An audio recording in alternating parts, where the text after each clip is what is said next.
계십니다. 박수 부탁드리겠습니다.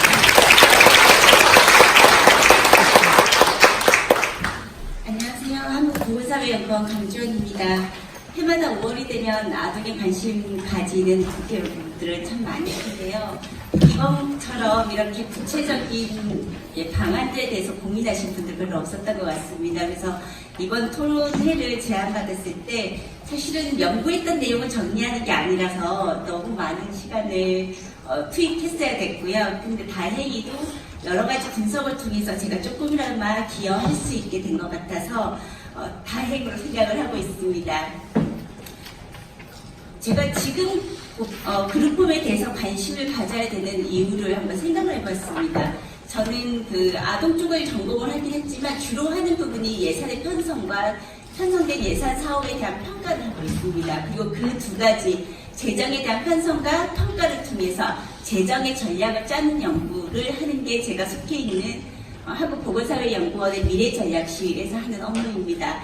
제가 그래서 하다 볼 때 이런 연구들을 하게 될 때 첫 번째로 제가 관심 가지는 부분은 사업에 대한 전문가는 여러분들이세요. 저는 사업을 여러분들만큼 현장에서 직접적으로 부딪혀본 적은 없기 때문에 제가 만나는 사람들은 시설자분들 그리고 시설에서 이용할 경험이 있는 아이들 그리고 지자체나 시도 공무원분들, 보건복지 공무원 이런 분들을 만나서 간접적으로 듣는 겁니다만 그래서 첫 번째 제가 생각을 할 때 그룹홈에 대해서 지금 복권기금에서 일반 회계로 전환하는 게 왜 문제가 되는지, 왜 지금 해야 되는지에 대한 생각을 해보았습니다. 그 근거를 찾기가 참 쉽지 않았어요. 법적인 근거, 예산 편성의 지침, 그 다음에 사업의 특성이라든지 아동과 관련된 어려운 사업들은 너무 많았어요. 그런데 그룹홈에 대해서 먼저라는 데 대해서 제가 가지는 논리적 근거를 찾는 게 어려웠기 때문에 저는 두 가지 방법으로 분석을 해보았습니다. 아동정책 전체에 대해서 분석을 했어요. 아동복지라는 협소한 게 아니라 교육이나 복지나 여가부에서는 청소년까지 다 포함하는 것이 아동정책입니다. 국토부에도 아동정책이 있고 경찰청에도 아동정책이 있어요. 그 모든 것을 포함한 아동정책의 예산에 대해서 분석을 해보았고요. 두 번째로는 복권기금에 대해서 분석을 해보았습니다. 복권기금이 굉장히 특수성을 가지기 때문에 제가 아주 복권기금의 전문가는 아니에요. 다만 제가 봤던 부분은 복권기금의 편성 방식에 대해서 관심을 가졌고 사업에 대한 평가가 어떻게 진행이 되고 있는지 그런 프로세스가 유기적으로 잘 연계되고 있는지를 보았습니다. 그래서 마지막으로 제가 그룹홈의 재원 조달 방안에 대해서 검토를 해봤습니다. 당초 제가 요청을 받았던 내용은 한 가지였어요. 복권기금을 일반 회계로 전환해야 됩니다. 네, 저도 그렇게 답을 딱 드릴 수 있으면 제일 좋은데요. 전환하기 위한 여러 가지 선결 조건이라든지 근거라든지 논리적인 타당성이 충분해야 됩니다. 그걸 가지고 재원 조달을 두 가지 정도로 방안을 만들어 보는 것으로 오늘 발표를 정리를 했습니다. 서두에 말씀드린 것처럼 아동 그룹홈에 대한 지원이 왜 필요한가 너무 잘 아실 거예요. 국가가 책무를 하고 있는 아동과 관련된 국가와 사회의 책무를 여러분들이 대신 해주고 계셨죠. 그래서 재정이라는 것이 투입이 되고 아이들이 건강하게 대한민국의 국민으로서 자랄 수 있도록 여러분들이 그 사이에 기간 동안에 보호를 해주고 양육을 해주고 육성해주는 역할을 맡으셨던 거고요. 실제 그 책무는 국가와 사회 그리고 모든 사람들이 같이 있습니다. 아이는 지역이 키우는 거고 국가와 사회가 키우는 거니까요. 그런데도 여전히 우리나라에서 아동을 포함하는 가족 부분의 지출은 굉장히 미흡합니다. OECD 전체 국가들 중에서도 아주 낮은 수준이에요. 현금으로도 낮고 현물로도 낮고 이렇게 봐도 저렇게 봐도 다 낮습니다. 다만 작년에 아동수당이 도입됐기 때문에 아주 조금 왼쪽에 있던 방향이 오른쪽으로 약간 옮겨갈 거라고 예상이 되고 있지만 여전히 아동에 대한 투자는 국가와 사회가 재정을 통해서 하는 투자라는 것은 낮은 수준입니다. 그러면 우리가 아동에 대한 투자를 왜 해야 되지? 라고 할 때 제일 먼저 생각나는 게 한 가지가 있죠.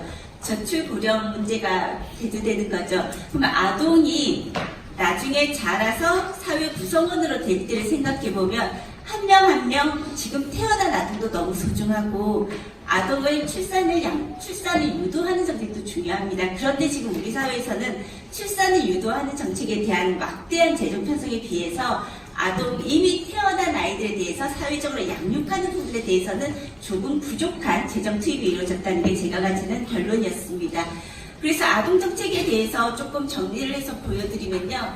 우리나라는 영유아와 아동 학교 다니는 의무교육기관의 아동을 중심으로 예산이 집중되어 있습니다. 보육은 다 아시죠? 거의 보편적으로 이루어지고 있죠. 그다음 학년 기준으로 보더라도 초, 중, 고등학교를 기준으로 예산이 많이 편성이 되어 있고요. 학교 밖 아동이라든지 아니면은 가정 밖의 아동에 대한 지원은 크지 않습니다. 그 부분이 바로 오른쪽에 나와 있는 주황색으로 되어 있는 보호기준이라는 내용이고요. 또 그 오른쪽에 있는 욕구기준이라는 초록색 부분이에요. 다시 말씀드리면 앞에 두 개의 표는 보편적인 아동을 대상으로 분류를 하고 그에 따른 재정을 편성하는 방식이라면 오른쪽에 있는 주황색과 연두색은 더 필요한 아동이라는 뜻입니다. 선별적으로 누구만 주자라는 게 아니라 기본적인 베이스는 다 깔더라도 의무교육은 다 깔더라도 더 욕구가 있는 아동한테 더 줘야 될 필요성이 있는데 우리 사회는 보편으로 의무교육 같은 걸 똑같이 만드는 데 집중을 해왔던 사회였어요. 지금까지는 가지고 있는 자원이 한정이 되어 있으니까 그게 맞았다고 하더라도 이제 우리나라는 보육교육 서비스 보편화되어 있고 의무교육이 중학생까지로 확대되고 있는 시점이니 이제 관심을 가져야 될 부분은 바로 주황색과 연두색 이쪽 부분에 관심을 가져야 될 제2의 도약 단계에 들어왔습니다. 근데 아동정책 기본계획이 2015년도에 5년 단위 계획을 세웠습니다. 그때만 해도 미래를 준비하는 삶, 교육 쪽에 관심이 있는 내용들이었고요. 그러니까 학교를 중심으로 아동을 봤어요. 학교를 다니지 않는 아동에 대한 관심이 크지 않았던 겁니다. 안전한 삶, 건강한 삶, 안전한 삶이 두 번 들어왔다 하나가 함께하는 삶입니다. 제가 조금 잘못 실수를 했는데요. 함께하는 삶이 바로 우리 그룹홈이 들어가 있는 겁니다. 지역아동센터라든지 그룹홈이라든지 보호가 필요한 아동, 그 다음에 돌봄이 더 필요한 아동들에 대한 부분이 함께하는 삶 속에 포함되어 있습니다. 예산 부분으로 볼 때 작지는 않아요. 하지만 문제는 더 필요하다라는 인식의 차이입니다. 더라는 거에 개념이 없고 사람 수로 계산했을 때 적정하다라는 평가 방식이 있다 보니까 1차 아동정책 기본계획에서는 미래를 준비하는 삶에 너무 많은 투자가 되어 있었습니다. 이제 포용국가 아동정책 며칠 전에 발표된 내용을 보시면요. 제일 먼저 1번으로 얘기한 게 보호권입니다. 보호권이라는 것이 바로 아동이 보호받아 마땅한 권리를 뜻하는 거고 여러분들이 하고 있는 보호가 필요한 아동에게 지원을 하는 방식이 바로 보호권이라고 할 수가 있습니다. 마찬가지로 인권이나 건강이나 놀이권 같은 것들이 여전히 중요합니다만 2차 포용국가 아동정책에서 가장 중요한 건 바로 여러분들의 힘으로 보호권이라는 게 들어왔다는 겁니다. 제도권 내로. 자, 그러면 아까 저희 부회장님께서 발표하셨지만 가장 좋은 사례는요. 그룹홈에 있는 아동이 처음에는 보호가 필요한 아동이었어요. 그다음에 보호가 필요한 아동이 있다가 나중엔 이 아동이 보호가 종료되면 시설에서 나가야 되는 상황이 되죠. 시설에서 나가는 나이가 보통 만 18세 정도가 될 거고 그러면 그 아이가 대학을 가거나 아니면 취업을 하거나 창업을 해서 사회의 구성원이 돼야 될 겁니다. 그런 취창업, 그 다음에 그 아이가 다시 결혼을 해서 출산으로 이어지는 이 생애 주기를 동일하게 연결시켜 주는데 우리가 필요한 자원들이 조금 더 할당돼야 된다는 거죠. 그러니까 모든 아동이 결혼하고 모든 아동이 취창업을 할 겁니다. 그런데 보호가 종료된 아동의 경우에는 엄마 아빠로부터 독립하는 거랑 조금 다른 의미잖아요. 펀딩엔 돈을 모아둔 것도 없고 어떻게 나가야 되는지도 잘 모르겠어요. 그러니까 저희가 얘기하는 거는 요거 아동에 대해서 그룹홈에서부터 자립 주거까지 다 지원되는 이런 생애 주기에 대한 풀케어가 필요하고 아까 이사장님께서는 하고 계시고 있는 것을 몸소 보여주셨습니다. 근데 제가 1번 회기를 중심으로 아동정책의 예산을 좀 살펴봤을 때 지속적으로 증가하고 있으면 눈에 두드러지게 증가해요. 아동 쪽의 예산은 실제로 2017, 2018년 기점으로 확 증가를 하겠습니다. 대부분의 증가가 어디냐면요. 1번은 보육교육 서비스였고요. 2번은 육아휴직입니다. 그러니까 아동과 관련해서 아동을 양육하는 부모를 도와주는 건 맞지만 아동 본연의 사업은 아니기 때문에 이런 아동정책이 좀 왜곡시킬 우려가 있습니다. 아동 정책이 4.1조나 들어가라는 왜곡을 야기할 수가 있어요. 근데 실제로는 그런 다른 고용보험이나 이런 사업들을 포함한 게 4.1조고요. 그다음에 그룹홈 운영 지원 예산 역시 지속적으로 증가하고 있습니다. 지속적으로 증가한 게 두 가지 이유가 있을 거예요. 시설 측면도 있고 시설에 대한 운영비 측면이 증가하는 부분도 있을 겁니다. 어쨌든 그룹홈에 대한 예산은 2015년부터 비교해서 봤을 때 굉장히 급격하게 증가하고 있는 것은 사실입니다. 이게 적정하냐는 것은 두 번째 문제고요. 그럼 아동정책 예산에서 이 그룹홈 예산을 봤을 때 이거 적정한가라는 질문이 있는데요.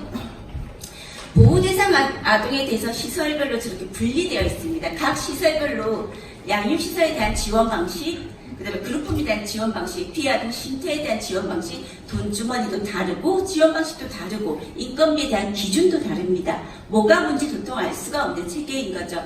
그러면 저희가 다시 한번 생각해보면 이 지원 체계가 적정한가 혹은 다른 애들은 어떻게 지원을 하고 있는지 공동생활시설에서 비슷한 애들끼리 묶어보고 아동이라는 측면에서 쉼터라든지 공동생활 가정이라든지 비슷한 애들끼리 비교를 해볼 필요가 있습니다. 여태까지는 이런 부분에 대한 논의가 별로 없었는데요. 그래서 저희가 한번 좀 살펴볼 필요가 있다는 거고 그래서 정리된 표가 이렇게 있습니다. 여기서 주의하실 것은 법적 근거라는 부분이 아동복지법의 명칭이 시설이 명확하게 제시되어 있느냐를 말씀드리는 겁니다. 아동복지법에는 그룹홈이나 공동생활 가정이라는 게 법상에는 없습니다. 아동복지 시설 안에 포함이 되어 있고 별표로 나와 있습니다만 아동복지법에는 다함께 돌봄센터, 가정밀착센터 같은 것은 법의 근거가 있어요. 그래서 법의 근거가 현재로는 명시적이지 않은데 이걸 일반 회계로 바로 전환하는 게 가능할까? 이거에 대한 조금 사려 깊은 신중한 검토가 좀 필요했었습니다. 장애인이나 노인이나 다 지금 재원이 다 다르고 그 다음에 법의 근거도 있는지 없는지 따라 달라요. 장애인도 공동생활시설과 쉼터가 다르고요. 그러니까 공동생활시설, 쉼터 비슷한 성격을 가지고 있는 두 사업 사이에도 다르고 아동이라고 묶어서도 다르다라는 게 지금 저희가 보시는 표입니다. 그러니까 논리적 근거가 없기 때문에 왔다 갔다 한다는 거고 임의적이고 자의적으로 해석이 됐던 거죠. 자, 그럼 두 번째로 복권기금 예산의 문제점을 한번 보겠습니다. 복권기금의 아동 그룹홈 사업이 포함되어 있는 것이 적정한가에 대한 검토인데요. 복권기금은 많이 증가했습니다. 복권기금 사업 중에서도 초록색으로 되어 있는 게 저희가 포함되어 있는 공익사업입니다. 복권 수익금의 증가에 따라서 지속적으로 증가한 것이 사실입니다. 근데 복권기금에 두 가지 사업이 있는데요. 공익사업이라고 하는 것은 단체나 기금으로 전출하는 사업입니다. 그러니까 저희처럼 사업 단위로 예산이 왔다 갔다 하는 사업은 아니라는 뜻이에요. 자, 두 번째로 한번 보여드리면요. 요걸 보여드리는 거는 기금으로 전출되는 사업들이 상대적으로 안정적으로 증가하는 추세가 있음을 보여드리는 거고요. 자, 두 번째로 보여드리는 부분이 바로 공익사업입니다. 복권기금 안에 사업별로 들어가 있게 되면 저희가 복권기금의 수익금이 줄어들면 예산이 줄어들 우려가 있는 거죠. 그리고 여기 비어있는 곳들이 있죠. 사업이 없어진 겁니다. 사업이 없어졌을 때 일반 회계로 전환됐다라는 것도 명확하지 않습니다. 그러니까 어떤 사업이 없어지고 어떤 사업이 일반 회계로 전환된다든지 이런 근거가 없어요. 그러니까 우리 목숨줄이 복권기금을 담당하는 쪽에서 사업의 당당 여부를 결정할 수 있다는 게 가장 큰 문제점이고 그것조차도 예산이 들쑥날쑥이라는 거예요. 다행히 그룹홈 예산은 지속적으로 증가하는 추세를 보이고 있습니다만 이게 안심하기는 적절하지는 않은 거죠. 언젠가 수익금이 복권 수익금이 갑자기 없어지면 예산이 축소될 가능성이라는 걸 존재하는 거니까요. 자, 그래서 저희가 복권기금 사업에 공익사업에 포함된 게 적절한가 돼서 한번 생각해 볼 필요가 있습니다. 네, 형식적으로는 적정합니다. 저소득층이나 소외계층에 대한 사업을 지원할 수 있도록 되어 있어요. 그런데 우리 사업의 특성을 생각해 보면 적정하다고 말하기가 어렵습니다. 왜냐하면 우리는 시설비와 인건비가 들어가 있는 지속 사업이고 사업이 중단됐을 때 기본권이 침해돼요. 아동의 기본권이요. 종사자가 임금 못 받는다 이걸 차치하더라도 그래서 우리처럼 기본권을 침해할 수 있는 사업이 복권기금에 편성되는 게 적절하냐? 단연코 저는 노라고 얘기할 수 있을 것 같습니다. 또 하나의 문제는 기금관리 주체와 사업시행 주체가 불일치하다 보니까 아까 의원님들께서도 많이 말씀을 하셨습니다만 예산의 배분과 조정이라는 게 필요하죠. 어떤 시도에는 갔다가 시설이 폐쇄할 수도 있고 그러면 재배정하는 그런 역할을 복지부에서 하게 되는데요. 저희는 재배정을 하려면 기금관리 주체에 다시 가서 다시 설명하고 이런 일련의 과정을 거쳐야 됩니다. 그 돈주머니가 우리가 계획을 수립하기가 어려운 구조이기 때문에 복지부가 적극적으로 끌어 사업을 기획하는데도 한계가 있습니다. 이 두 가지의 문제점이 있는데 마지막 문제가 이 부분입니다. 기금 사업에서 재정사업 평가를 하고 있는데요. 원칙적으로 재정사업 평가의 요소들은 기획재정부의 재정사업에 나와 있는 지침을 준수합니다. 다시 말씀드리면 보건복지부에 들어가 있어도 똑같은 평가를 받습니다. 재정사업 평가는요. 기금에 있어도 똑같은 평가를 받습니다. 문제는 뭐냐면요. 제가 15, 16년만 비교를 해드렸는데 17년은 지표가 바뀌었기 때문에 일관성을 보기가 어려워서 15, 16년만 보여드립니다. 예산 절감 노력. 복권기금에서 그룹홈 운영 지원이 예산 절감을 어떻게 노력할 수 있는 걸까요? 시설이 운영이 되고 아이들이 생활하고 있는데 조금 돈이 나면 아이들한테 뭐라도 하나 더 먹이고 싶은 게 선생님들 마음일 텐데 일단 예산 절감 노력이라는 지표 자체가 저희하고 적절하진 않죠. 그렇다면 측정하는 방식을 변경할 수 있습니다. 근데 그 측정하는 방식이 기획재정부가 기획을 해서 요소를 변경하기 쉽지 않아요. 모든 사업을 동일하게 하기 때문에. 두 번째는 사업의 모니터링입니다. 복지부에서 이 사업을 지고 있다면 사업의 모니터링과 피드백이 좀 더 빠른 시간 내에 왔다 갔다 할 겁니다. 그런데 지금은 모니터링이 사업에 대한 것과 재원에 대한 모니터링이 분리될 수밖에 없는 구조이기 때문에 모니터링이 우리가 아무리 열심히 한다고 해도 주관하는 부처 입장에서 부족하다고 느껴질 수 있어요. 왜냐하면 기획재정부가 하는 다른 사업과 저희가 특징이 다르기 때문이죠. 그 마지막으로 두 가지를 더 말씀을 드려야 되는데 평가관리는 아까 모니터링이랑 같은 개념을 보시면 되는데요. 복권기금의 홍보 실적입니다. 저는 이 지표는 저희 사업에서는 절대로 쓰면 안 되는 지표라고 생각을 하고 있어요. 홍보를 개개인에게 집단에게 할 수 있는 사업도 있어요. 그렇지만 저희 사업에서는 복권기금의 후원을 받아서 운영되고 있습니다라는 라벨을 받는 순간 낙인관이랑 연결이 되는 거죠. 그러니까 적절하지 않은 지표로 일괄적으로 평가를 하고 있기 때문에 이 세 가지 이유 때문에 복권기금의 아동정책이 있는 게 적절하지 않다라는 결론을 도출하게 되었습니다. 자, 그러면 이제 주머니를 어떻게 해야 될까? 두 가지의 옵션이 있을 것 같습니다. 가장 좋은 이상적인 안이요. 저희가 생각하는 가장 이상적인 거는 원칙적으로 그룹홈처럼 아동이라는 수요가 명확하게 존재하고 수요의 예측이 오랜 시간 동안에 우리가 예측할 수 있는 수준에서 가능하고 오차 범위는 있지만 그 다음에 운영비 시설비 같은 것들도 예산 산출 편성 근거에 따라서 산출이 계획이 가능하다면 기본적으로 이 사업은 지속적으로 운영이 돼야 되는 거죠. 그럼 어디에 가야 되겠습니까? 일반 회계로 가야 되는 거죠. 그래서 제가 이 사업만 일반 회계로 보내주세요라고 얘기하면 틀림없이 기재부에서는 모든 사업이 그렇게 얘기합니다라고 하실 것 같았어요. 그래서 제가 잡아온 개선 방안이 이겁니다. 우리만이 아니에요. 시설에 대한 기본 개인 서비스를 하는 시설에 대한 기본 운영비가 지원되는 것, 운영비는 이건을 포함합니다. 그 다음에 취약 집단에 대한 선제적 조치 혹은 적극적 투자의 개념인 것. 아까 말씀드린 것처럼 욕구라든지 보호가 더 필요한 아동이라든지 그 다음에 예산의 산출 근거가 예측 가능하고 지속적인 사업. 그룹홈 사업이 한꺼번에 하루아침에 없어지지는 않겠죠. 자, 그리고 재정 투입에 따른 성과가 장기적인 사업. 기획재정부에서 예산을 편성할 때 가장 많이 물어보는 게 그겁니다. 이 예산 투입하면 효과 얼마나 있어요? 자, 생애 주기별로 경제적으로 편익을 따져본 연구가 미국에서 이루어졌었는데요. 가장 편익이 높은 시점이 나이가 어릴수록이었어요. 그래서 우리나라가 어떤 정책을 폈냐면 유아교육 및 보육 서비스를 보편적으로 확대했습니다. 맞는 정책이 틀렸다는 게 아니에요. 동일한 관점에서 지금 보호가 필요한 아동에게 투자를 하면 이 아이들이 자라서 취창업하고 건전한 사회 구성원으로 됨으로써 일단 복지의 필요자가 아니라 복지를 받아야 되는 사람이 아니라 당당하게 세금을 내고 사회 구성원으로 역할을 할 수 있는 복지에 대한 적극적인 투표 의지를 가진 사람이 될 수가 있는 거겠죠. 그리고 이 아이들이 자라서 복지를 받지 않는다는 것만으로도 사회에서는 이득이 되는 겁니다. 그러니까 경제부처에서 늘상 얘기하는 생애 주기별로 편익이 가장 큰 부분이 바로 보호가 필요한 아동이라는 관점에서도 이 장기적인 성과가 있지만, 그러니까 1년 뒤에 아이들의 효과가 갑자기 좋아지지는 않아요. 그래서 장기적이라고 표현할 수 있지만 이런 사업들의 경우에는 일반 회계로 가는 게 적정하다는 겁니다. 반대로 지금 보건복지부 일반회계 예산 사업들 중에서 이런 부분 사업이라면 복권기금에서도 가능하지 않을까 하는 사업들이 있었어요.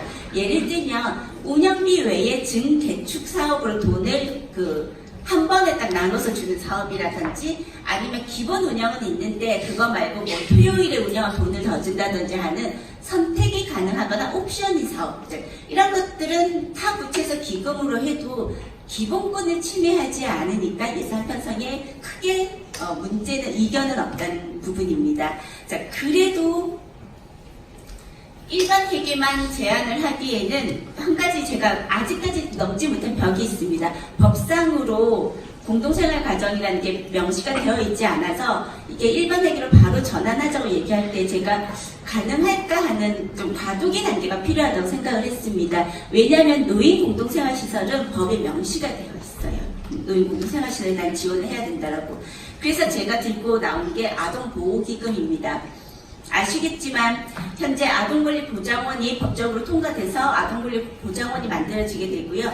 아동권리보장원은 보호라든지 학대라든지 여러 가지 아동과 관련된 보호가 더 필요한 적극적 조치들을 수행하는 전달 체계가 될 겁니다.